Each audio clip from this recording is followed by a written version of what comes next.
어쨌든 그 초열을 보면 자, 은둔하는 꼬리인데 꼬리는 비춰져 있어서 가지는 못했다. 근데 함부로 또 여기서 움직이기도 어려운 것이 자칫하면 꼬리는 밟힌다. 잡힌다. 그래서 가만히 있는 것. 가지 않는 것이 이롭다라고 얘기하고 있는 거예요. 유유한 가는 바가 있는 것이 이롭지 않다. 가는 바가 있는 것을 쓰지 마라. 이렇게 얘기하고 있는 거예요. 가지 말고 그냥 거기에 머물러서 행동 조심을 굉장히 해라. 우리가 그 자리를 떠나진 않지만 그냥 머물러서 조심조심하고 있어. 이럴 때 머무를 때는 자기를 드러내지 않는 것이 가장 좋은 은둔의 다른 방법이겠죠. 사실은 어딘가 숲으로 가거나 우리가 강가로 가잖아. 옛날에 은둔자들은 그랬죠, 선생님들. 숲으로 떠나거나 강가로 떠나거나 막 그랬는데 어디론가 가지 않고 아니면은 뭐 고향으로 다시 돌아가거나 이렇게 해서 조용히 시골에서 그 숨어 살았잖아요. 근데 그렇게 할 수 없다면 여기 머물러 있으면서 자기를 드러내지 않는 방법으로 있어요. 그래서 사실 조금 위태롭지만 그렇게 있으면 괜찮다라고 얘기하고 있는 게 바로 초효예요. 경거망동에서는 안 돼요. 이럴 땐. 자, 그 다음에 6위로 가볼게요. 6위가 되게 재밌네요, 선생님들. 집지, 용, 황우지, 혁이에요. 막지, 승, 탈. 이게 벗겨질 탈자, 벗길 탈자로 이제 우리가 해석을 하는데, 잡았는데 뭘로 잡으냐면 이걸 잡아내는데 황소의 가죽으로 잡아매는 거예요. 잡아매기를 황소의 가죽을 쓴다. 집지용, 황우지혁. 황소 가죽은 굉장히 질기죠. 질겨서 한번 동여매면 이게 안 풀려요. 그래서 이 질긴 황소의 가죽으로 잡아매니 막지 승탈이에요. 그것을 벗길 수가 없다. 벗겨낼 수가 없어요. 이 승이라고 하는 것은 벗기는 것을 이길 수가 없다라고 얘기하는 거거든요. 그래서 벗겨낼 수가 없다. 그냥 그렇게 해석하시면 돼요. 자, 이게 지금 은둔의 때인데 6위는 지금 누구하고 지금 호응이 잘 되고 있어요. 부호하고 호응이 잘 돼요. 게다가 6위도 중정해요. 9호도 어떻게 해요? 중정해요. 자, 양이 양자리에 음이 음자리에 와서 중하고 정하고 중하고 정해요. 중하고 정하는 것끼리 호응하고 있기 때문에 이 6위가 여기서 잘 버틸 수 있는데 어떻게? 자기 올바름을 아주 잘 지켜내는 이 교재가 굳건함이 황소의 가죽으로 잡아맨 것처럼 그렇게 굳건해. 지금 9호를 잘 보좌할 수 있는 그런 자리. 그런데 또 이 굳건함은 또 자기 자신도 어떻게 해요? 마음도 이렇게 황소 가죽으로 잡아맨 것처럼 굳건한 거예요. 관계에 있어서도 굳건하고 자기 자신의 그 올바름을 지킴도 굳건할 수 있기 때문에 여러분 어떻다고 얘기했어요? 막지승탈. 이걸 벗겨낼 수가 없어. 라고 얘기해요. 자, 은둔의 시기에 은둔은 할 수 없어요. 구호하고 호응하고 있기 때문에. 그래서 달아나지는 않지만 그 자리를 지키면서 자, 정도를 지켜내면서 자기를 드러내지 않는 방식으로 이 윗사람, 왕을 보좌할 수 있는 그런 자리. 그게 바로 6.2의 자리예요. 그럼 우리가 이런 은둔은 은둔인데 벗어나지 않는 은둔은 뭐라고 옛날에 표현했을까요, 선생님들? 예전엔 이런 은둔을 우리가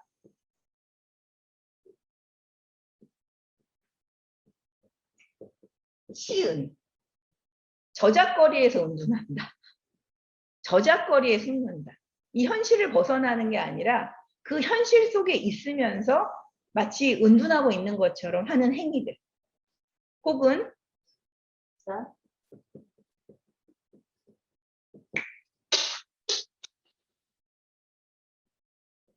자, 조운한다라는 표현이 있어요.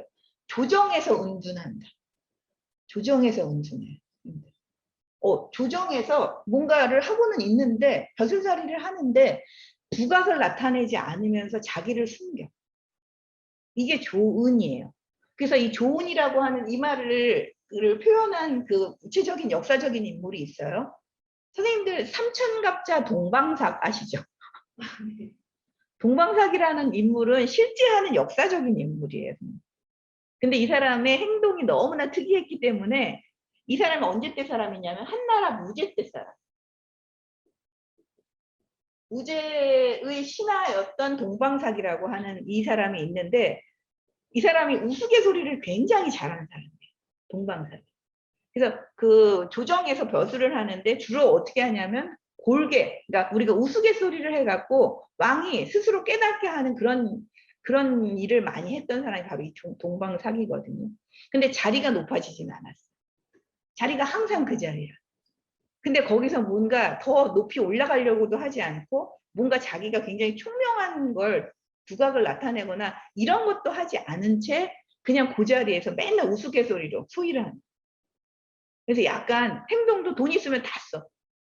그 여자 뒷공문이 되게 많이 쫓아다니고 이런 일로 이 사람은 자기 몸을 사실은 보존했다. 이런 얘기를 많이 하거든요. 이 무제 때가 훌륭한 인물이 엄청나게 많았던 시대예요. 그래서 뛰어난 인물들이 굉장히 많이 출연했던 때가 한나라 무제 때고 사실은 한나라가 무제 때 엄청난 중흥을 이뤘다고 얘기하거든요. 뭐 흉노적 정보라고 뭐 그 한사군 설치하고 이럴 때가 바로 여러분 어디예요? 한나라 무제 때예요. 우리 고조선 한사군 설치한 거 여러분 기억을 떠올리면 기억이 나세요, 안 나세요? 너무나 옛날, 너무나 몇만 년 전의 일이군요. 어쨌든 중학교 때 불사 시간에 아마 배우셨을 거예요. 한사군 얘기. 그때랑 같은 때, 한나라 무제 때. 그때 이제 기라성 같은 그런 신하들 가운데 이 동방삭은 자기 자신을 드러내지 않고 숨어 있었다. 어디에? 조정에 숨어 있었다. 어쩌면 저는 유기의 자리가 이런 동방삭 같은 역할을 하는 게 조은과 같은 것이 멀리 떠나진 않지만 거기 자리를 지키면서 자기를 어떻게 숨기는가. 일을 하긴 하되 어떻게 자기를 숨기면서 일을 하는가. 요걸 보여주는 자리가 저는 그러니까 유기효의 역할이 아닌가 하는 생각이 좀 들었어요. 그래서 왕하고 긴밀하게 끈을 이었어요. 그리고 무제도 또 동방삭을 되게 좋아했습니다. 그래서 약간 행동이 조정에 있는데 뭔가 현실을 초탈하는 사람처럼 행동했기 때문에 이 사람에 대한 전설이 되게 많은 거예요. 그래서 3000년을 살았다 신선이 돼서. 그래서 그 여러분 그 뭐 있잖아요. 노래 있잖아요. 삼천갑자 동방산 뭐 그 옛날에 그 뭐지? 김수한무 김수한무 뭐 이렇게 하시는 거 들으셨죠? 그 노래가 있어서 여러분 동방상을 기억하니 얼마나 다행이에요. 옛날에 그 코미디언 누구죠? 구봉서하고 나왔던 서영춘. 너무 옛날이다. 너무 옛날. 여러분 서영춘이 맨날 그거 불렀잖아요. 아니 왜 계신 분들 모른 척 하세요? 어쨌든 그 동방삭이 여기에 해당되지 않을까? 저는 좀 그렇게 생각을 해보는데 우리 지금도 마찬가지일 것 같은데. 자, 내가 그냥 여기서 오래 있고 싶어. 근데 그렇게 두각을 굳이 나타나면서 하고 싶지는 않아. 두각을 나타내는 것 자체가 굉장히 위태로운 일이야. 어떤 상황에서는 그걸 우리가 감지할 때가 있죠. 그랬을 때. 뭔가 직장 생활은 하긴 하지만 그냥 근근히 거기서 그렇게 버티는 힘으로 존재감 없이 이렇게 가는 경우도 있을 때가 있는데 그것도 우리가 그 상황에는 그것이 필요할 때도 있다는 거예요. 그래서 지금 그 6.2가 딱 그걸 보여주는 때다라고 얘기하고 있고 근데 뜻은 굉장히 견고하게 자기가 그걸 지켜나가는 그런 존재. 그게 바로 6.2다라고 얘기할 수 있어요. 자, 9.3이에요. 9.3은 개둔이에요. 근데 유진려, 그 다음에 흉신척길이라고 했어요. 흉신척길. 자, 이 9.3은 얼검에는 은둔이라고 표현했어요. 얼검에는 은둔. 어딘가에 매여 있어요. 지금 이 9.3이 지금 간괴 꼭대기 자리에 있는데 이 꼭대기 자리에서 누구한테 매여 있냐면 사실은 가까이에 있는 음요인 유기한테 매여 있는 거예요. 그래서 얘는 또 못 떠나요. 얼검엔 은둔이. 이렇게 얼거진 이 은둔이기 때문에 사실은 유기만 얼검해진 게 아니라 사실 요 아래에 있는 초효도 이 9.3이라고 하는 약간 여기 그 학교에서는 가장 꼭대기 자리잖아요. 여기 이렇게 매여 있거든요. 그래서 이 매여 있음 때문에 차마 떠나지 못하는 구삼이에요. 떠날 수도 없어요. 지금. 그래서 떠나지 못해서 어떻게 해요? 병이 있어요. 팍 떠나야 되는데 이런 상황에서 어찌할 자를 모르기 때문에 병이 생기는 거예요. 병이 생겨서 그래서 위태롭지만 이럴 때는 떠나야 하는데 떠나지 못하는 위태로움. 그래서 소인에게 사실은 침범당할까 두려움도 있는 거죠. 그런 어떤 침범당할까 봐 두려운 어떤 그런 마음. 그래서 그 마음이 어떻게 병이 되는 거죠. 그런 것도 있어서 위태롭지만 이럴 때는 어떻게 해야 되느냐 라고 할 때 신하나 우리가 그 신하인데 소인이나 첩 우리 애첩들 있잖아요. 이 애첩을 기르는 그런 것으로 기르는 마음으로 있으면 길하다 이렇게 얘기해요. 애첩을 뭔가 훌륭한 신하를 기르기 위해서 소인을 막 치고 근데 여자를 멀리하고 이러는 게 아니라요. 오히려 그냥 이 자리에서 머물러 있으려면 뭔가 큰 일을 하는 게 아니라 그냥 소소한 그런 신하들.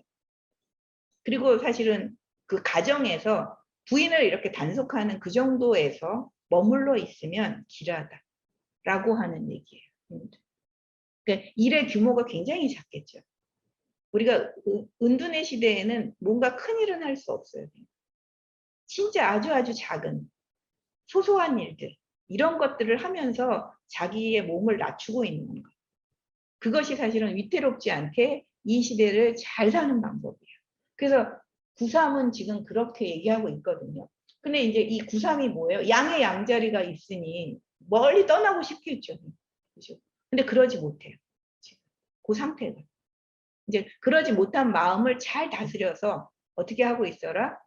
그 작은 신하들 혹은 뭐 소척들 이런 사람들을 기르는 것 정도로 만족하면 그러면 길하다. 여러분. 그냥 그 시대를 잘 넘길 수 있다. 요 얘기를 하고 있는 거예요. 지금. 사실은 굉장히 사사롭게 맺어져 있는 이 관계.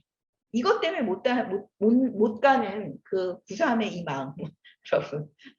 이것도 구삼이 팍 하고 단행하지는 못하는 거잖아요. 근데 이 조건 자체가 그렇게 있기 때문에 그러면 그런 조건에 있는 사람은 어떻게 해야 돼? 머물러 있으면서 흉신척밖에는 할 수 없는 거죠. 이게 그렇게 긍정적인 거는 아니지만 그래도 참아 버릴 수 없는 경우도 있다는 거예요. 우리가 참아 버릴 수 없는 경우에 그러면 그때는 어떻게 할 것인가 하는 얘기를 지금 구삼이 해주고 있어요. 뭐 현실적으로는 그런데 뭐 약간 우리가 이 군자라고 생각한다면 이것조차 뿌리치고 사실은 떠나는 게 가장 좋겠죠. 구삼 아무리 여기에 얽어매여 있는 마음 때문에 괴롭지만 사실은 그걸 끊고 나가면 가장 좋은데 구삼 조건에선 그러기가 너무 어려워서 흉신척 길이라는 말을 하는 거예요. 흉신척 길.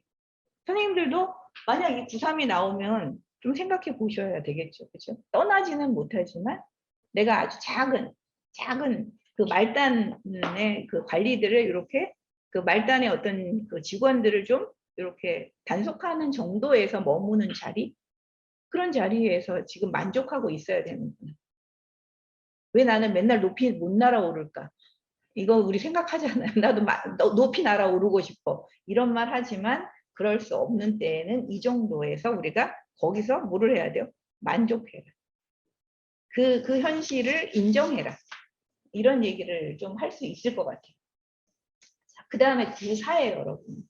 구사는 호둔이에요. 호둔. 분자길 소인비라고 얘기했어요. 분자길 소인비. 이제는 이 표현에 너무 익숙하시죠? 분자길 소인비 혹은 소인길 분자비. 여러분 이제 너무나 익숙한 표현이 나왔는데 좋아하면서도 은둔한대요. 좋아하면서도 은둔하는 것이니 분자에게는 길하지만 소인은 좀 그게 나쁘다. 소인에게는 안 좋다. 왜냐하면 이걸 보면 그 구사는 지금 초효하고 호응해요. 그래서 너무 잘 호응되어 있는데 떠나려니 너무 힘들잖아요. 그래서 좋아하지만 떠나요. 자, 이런 어떤 소인들을 좋아하지만 그래도 어떻게 해야 돼? 떠나야 돼. 그래서 이 구사는 과감하게 떠날 수가 있어야지. 마땅한 의리로 이 구사는 떠날 수 있다. 그래서 은둔할 수 있다라고 얘기해서 그 군자라면 사실은 결단을 내려가지고 확 떠나잖아요. 근데 소인은 왜 이런 말을 했냐면 떠나지 못하고 여기서 질척거리고 있어. 그래서 소인비예요. 군자는 여기서 좋아하면서 사실은 떠날 수 있는데 소인이라면, 만약 소인이라면, 이런 관계에서 그 결단을 못하는 사람이라면, 음유한 사람이라면 어떨까요, 님들? 결단 못 내리고 여기서 질척거리면서 있다가 별로 좋은 일을 당하지 않는 거죠. 나쁜 일을 당하게 된다는 얘기겠죠. 그래서 군자라면 길하지만 소인이라면 비하다, 이렇게 표현하고 있어요.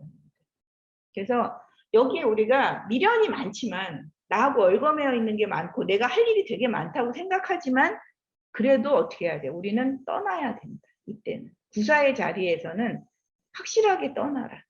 왜냐하면 꽤 높은 자리잖아요. 그죠? 꽤 높은 자리고 이 정도면 사실은 뭐 이 그 음요, 이 소인들하고 그래도 조금 거리가 좀 있는 편이거든요. 그래서 참아 놓지 못할 때 요 마음이 구사의 마음이에요. 내가 아니면 안 되지 않을까? 이런 마음이 좀 일어나는 게 구사인 것 같아요. 이 정도면 아주 멀지는 않지만 소인을 왠지 다 이렇게 우리가 해결할 수 있을 것 같은 마음도 일어나. 그래서 그걸 참아 놓지 못하지만 떠나야 되는 거예요. 그래서 이 구사의 마음은 어때야 돼? 나 아니어도 돼. 이런 마음을 가지셔야 돼. 이 상황에서 내가 아니어도 다른 사람이 해결할 수 있어 라고 생각하고 떠나는 것. 그래서 호둔이라는 표현이 의미심장한 것 같아요. 좋아하면서도 떠나라 라고 얘기하고 있어요. 자, 그 다음이 이제 우리가 이제 보면 9~5가 이제 나오는데 올라갈수록 어때요? 그 떠남이 되게 아름답죠, 선생님들. 그래서 가둔이라고 얘기했어요. 가둔. 아름다운 기람이 아니라 떠남이에요, 선생님들. 이 책이 좀 오타가 많아요. 아름다운 떠남이. 정길, 올바름을 굳게 지켜서 길하다. 올바름을 굳게 지켜서 길하다라고 얘기했어요. 자, 이게 은둔이 너무나 아름다워요. 자, 사실 이 구호를 잡고 있는 게 분명히 있죠. 6이라고 하는 이 중정한 신하가 지금 이 9, 5를 잡고 있는데 그래서 참 아름다운 관계를 유지하지만 어때요? 그 아름다움을 아름다움으로 여기면서도 떠나는 자. 진짜 아름답게 은둔하는 자예요. 그래서 이 아름다운 그 떠남을 이룬 자이니 그런 자가 어떻게 해요? 딱 그 때에 맞춰서 떠나야 되잖아요. 그걸 또 잘하기 때문에 그 올바름을 잘 지킨 거예요. 그래서 길하다라고 얘기하고 떠나야 할 때 딱 지키는 그 올바름을 굳게 지켰어요. 여러분 이 정도 우리가 효사에서 정을 해석할 때는 올바름을 굳게 지켜 라고 할 때는 정도를 이제 굳게 지켜서 올바름을 굳게 지킨다라고도 얘기하지만 그 상황에 맞는 행동을 잘 하는 것도 정이에요. 그걸 곧게 잘 지키는 거. 떠나야 할 때는 떠나야 되는 게 정이거든요. 근데 그걸 안 하는 거는 부정이에요. 그래서 그걸 하기 때문에 그걸 지켜서 길하다. 이렇게 해석을 해주는 것도 좋은 것 같아요. 그리고 그 680쪽에 보면 거기서 9유라고 했는데 6이라고 하셔야 돼요. 6. 그때 오타가 참 많습니다. 그래서 사실은 그 6이하고 잘 관계를 맺지만 여기에 또 사사롭게 얽어매지 않아서 그래서 아름답다. 이 사사로운 그 관계에 미련을 두지 않는 이것도 참 아름다운 거예요. 그래서 떠남이 참 아름다운 자. 진짜 우리가 떠남이 아름다워야 될 때도 있죠, 형님들. 그죠? 잘 떠날 때 미련 두지 않고 잘 떠나는 거. 높은 자리에 있는데 그 자리를 탁 놓고 떠나는 거. 이것도 굉장히 저는 아름다운 뒷모습이라고 생각하거든요. 근데 우리가 그걸 못하면 그 적당한 때에 못 놓고 계속 미련을 가지고 그 자리를 지킬 때 그럴 때 또 좀 흉할 때도 있는 것 같아요. 그리고 또 보기가 안 좋을 때도 있고. 그죠? 선생님들, 왜 우리가 그 높은 자리에 있는 분들 있잖아요. 뭐 교장 뭐 하시고 교감하시고 뭐 이런 분들. 근데 왠지 떠나야 할 것 같은데 사람들이 다 보면 떠나야 할 것 같은데 굉장히 자리에 연연히 와서 못 떠나시는 분들이 있어요. 그럴 때 조금 우리가 그런 게 약간 추해 보일 때도 있거든요. 그런 욕심을 너무 이제 드러낼 때. 그런데 이제 그렇지 않고 딱 우리가 적당할 때 떠난다라고 할 때는 가둔인 것 같아요. 아름다운 떠남. 그러고 상부를 볼게요. 자, 이 지금 부사, 그 다음에 부호, 상부는 참 떠남을 되게 잘하는 자. 확실히 잘 떠난 자들이에요. 그래서 거기에 붙은 말들이 참 아름다운 거예요. 호둔, 가둔, 비둔이에요. 이 비라고 하는 건 살찔 비자죠. 이 살찔 비라고 하는 건 여유롭다는 얘기죠. 넉넉하다, 여유롭다. 그래서 굉장히 은둔을 너무나 여유롭게 해요. 막 조바심을 치면서 은둔하는 게 아니라 너무나 여유롭게 은둔하는 거예요. 그러니 무불리해요. 이롭지 않음이 없어요. 이롭지 않음이 없습니다. 이 비라고 하는 건 뭐 충만하고 관대하고 여유롭다 이런 뜻을 갖고 있다고 우리 교재에 나와 있어요. 그래서 그냥 살쪘다라고 하는 건 굉장히 여유롭다, 넉넉하다. 그래서 막 아둥바둥하면서 떠나기 싫은데 막 그렇게 떠나는 게 아니라 아주 초탈하게 떠나는 자. 진짜 요만큼의 미련도 두지 않는 자. 그렇게 떠나는 자는 이롭지 않음이 없어요. 그래서 이걸 우리가 이제 생각을 해보면 제가 그 역사 속에서 이렇게 아름답게 떠난 자가 누구일까? 이렇게 여유롭게 비둔한 자는 누구일까라고 이제 생각해 보면 선생님들은 좀 낯선데요. 사마천 사기를 읽다 보면 월나라, 오나라 월나라 해서 오월동주 이런 거 들어보셨죠? 사자성어로.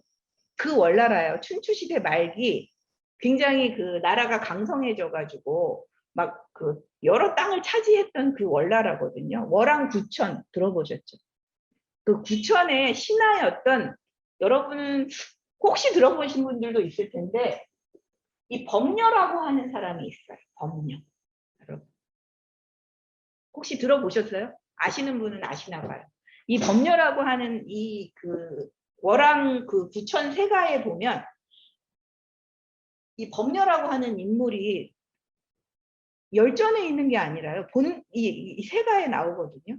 근데 너무나 멋있어서 제가 진짜 놀란 게 뭐냐면 이 범녀는 이 월왕구천을 도와서 이 월왕구천이 오나라를 칠 때 혁혁한 공을 세운 사람이에요. 아주 혁혁한 공을 세웠어요. 오나라 왕 그때는 부차, 여러분 월나라 왕 그 구천 이 둘이 이렇게 팽팽하게 맞서고 있었거든요. 처음에는 그 오나라 왕 이제 부차에게 월나라가 이제 완전히 패배를 했어요. 그래서 끌려가기도 했는데 잘 벗어나서 이 월왕 부천이 막 복수심에 불타서 어떻게 했을까요? 여러분 와신상담이라는 거 들어보셨죠? 잘 때는 뗄나무에 누워서 자고 쓸개를 씹으면서 이 복수를 다짐하는 그 치욕을 잊지 않는 거예요. 그래서 그 월나라 사람들이 치욕을 잊지 않는 사람들이에요. 그래서 복수의 대마왕들이 월나라 사람이래요. 여러분. 진짜로 기질적으로 그렇대요. 그 월나라가 지금 여러분이 그 보면 소흥 이 지역 쪽이거든요. 소흥이 어떤 지역이냐면 여러분 그 계몽기 때 유명한 소설가 루신. 중국의 루신 아시죠? 그 아큐정전을 쓴 루신. 루신이 소흥에서 태어난 사람이에요. 그래서 루신이 얘기했어요. 월나라 이 지역은 대대로 사실은 그 치욕을 잊지 않는 자들이다. 그래서 반드시 복수하는 자들이다.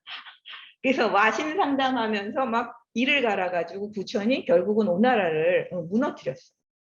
그렇게 그 옆에서 참모로서 이 오나라를 물리치는데 1등 공신이 바로 범녀예요. 그럼 돌아오면 어떻게 해야 돼요, 선생님? 이런 그 혁혁한 공을 세우고 돌아오면 공신으로 대접받으면서 그 월나라를 살았어야 되지 않나요? 근데 범녀는 자 이때 아주 이 범녀를 추천해줬던 문종이라고 하는 대부가 있어요.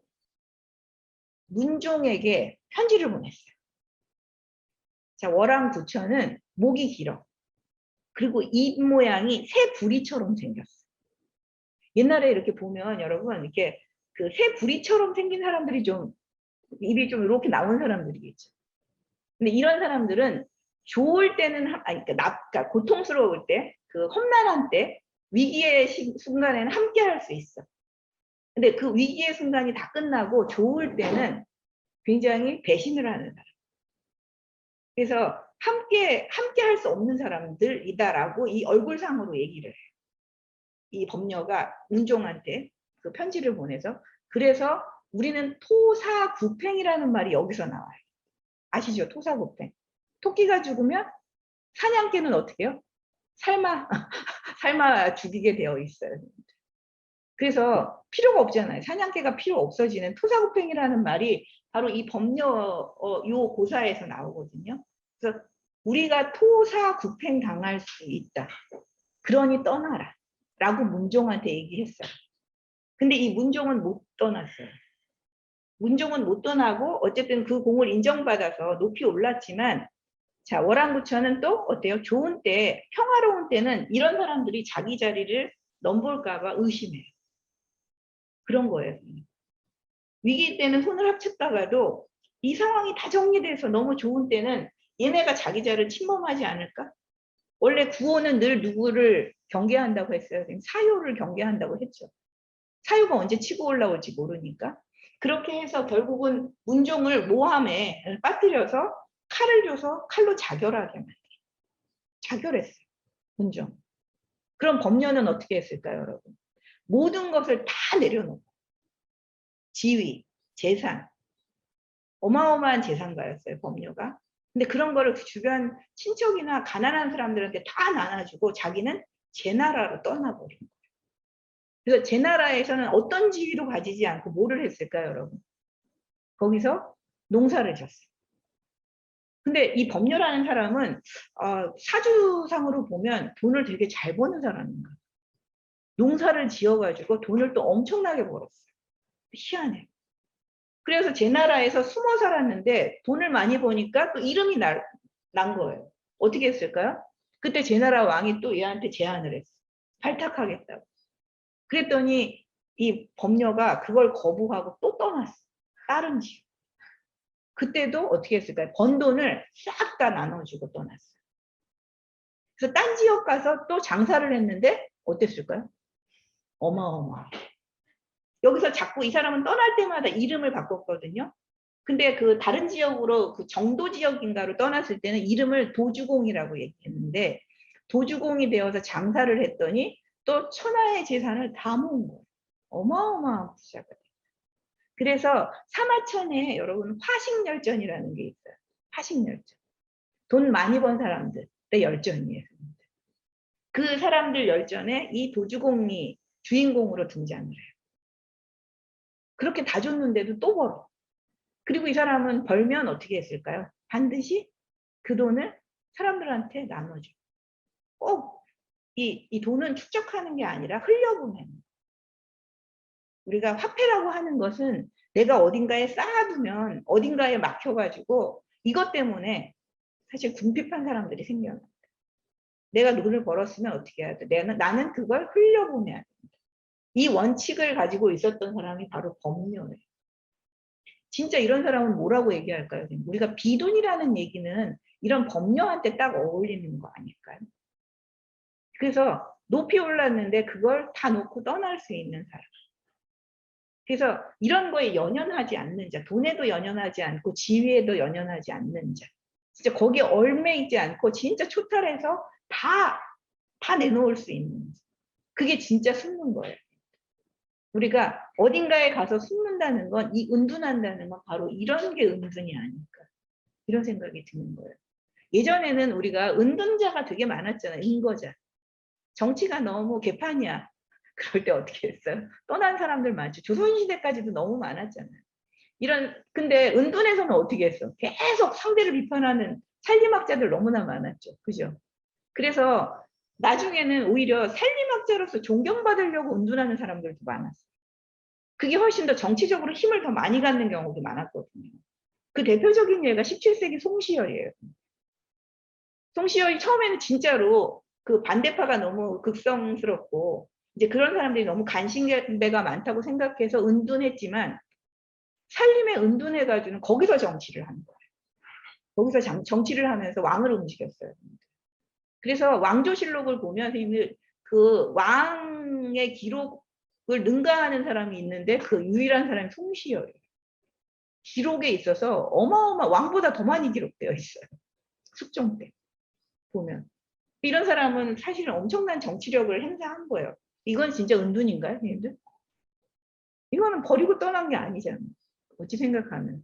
가장 정치적인 행위를 한 거죠. 저는 이것도 또한 이 사람의 선택이니까 정치적인 행위를 어떻게 할 것이냐의 문제에서 오히려 벗어남으로 해서 가장 그 강력한 정치력을 발휘하는 것. 이건 이 사람의 또 다른 어떤 전술이라고 생각하거든요. 근데 진짜로 은둔은 저는 이런 법녀처럼 하는 게 진짜 은둔이 아닐까 싶어요. 진짜로 세상을 다 버렸다면 버린 채로 살아가는 거. 버린 채 살아가면서 근데 또 거기 버려서 또 자기가 행동해야 할 게 뭐냐라고 할 때 진짜 이 사람은 다 베푸는 거로 이 법녀는 이 평생을 그렇게 보낸 사람. 저는 역사에서 이렇게 버리는 것을 이렇게 멋지게 버린 사람을 처음 본 거예요. 제가 그 월나라 그 세가를 읽으면서 제가 그때 너무 법녀가 멋있어가지고 기억을 했다가 소움을 간 적이 있어요. 그 루신 그 고향을 찾아서 소움을 갔었는데 거기 우연하게 제가 묵은 숙소가 법녀로였어요. 여러분. 법녀로. 법녀 그 길이 있더라고요. 우리가 그 충무로 뭐 을지로 이렇잖아요. 그 법녀로가 있는 거예요. 그래서 제가 어머 이건 전생에 나하고 무슨 인연이 있나 보다. 제가 그런 착각으로 거기 숙소에서 너무나 기쁘게 머물렀던 기억이 나는 그런 인물인데 저는 이제 상부의 비둔에 해당되지 않을까. 이런 생각을 해요. 그러니까 선생님들도 우리 지금은 백수 시대잖아요. 그 우리가 백수라고 하는 건 사실 다 놓고 떠나는 거죠. 그 여러 가지 그 자본주의적인 어떤 그런 방식 안에서 우리가 그 조직 생활을 하든 직장 생활을 하든 돈을 버는 이런 방식을 사실은 우리를 자유롭게 놓고 싶다라고 해서 우리가 이제 백수가 되는 경우도 있고 뭐 어쩔 수 없어서 백수가 되는 경우도 있죠. 근데 이제 백수가 되어서 어쩔 수 없더라도 우리는 물러나는 거니까 어떻게 우리가 그 물러나는 그 자유를 누릴 것인가 하는 그런 고민을 지금 우리가 해야 할 시대인 것 같아요. 진짜로요. 그래서 그 고샘은 뭐 그 비퀘스천인가 거기 나오셔가지고 그 백수가 백세를 사는 시대, 백수가 백세를 사는 시대에 우리가 어떻게 살아야 하는가라고 할 때 각자가 각자 삶의 구도자가 되어야 한다라고 이제 그 비퀘스천에서 얘기하시더라고요. 사실 우리가 은둔한다는 건 이런 것 같아요. 자기가 각자 자기 삶의 구도자가 되는 그런 길을 걸어가는 거. 그게 진정한 은둔이 되지 않을까? 우리가 진짜 우리가 지금은 은둔의 시대여야 할 것 같다는 생각이 들거든요. 근데 진정한 은둔은 무엇인가? 진짜 우리가 백수가 되는 거, 기꺼이 백수가 될 수도 있는데 자의든 타의든 백수가 되어서 살아간다는 건 그건 뭐냐라고 할 때 지금의 이 자본주의적인 어떤 그런 방식 안으로 우리가 들어가는 게 아니라 진짜 거기로부터 물러나서 다른 삶의 방식을 우리가 자꾸 창안하는 것, 만들어내는 것 그게 은둔의 시대에 해야 할 일이 아닐까? 저는 이제 그렇게 생각을 해요.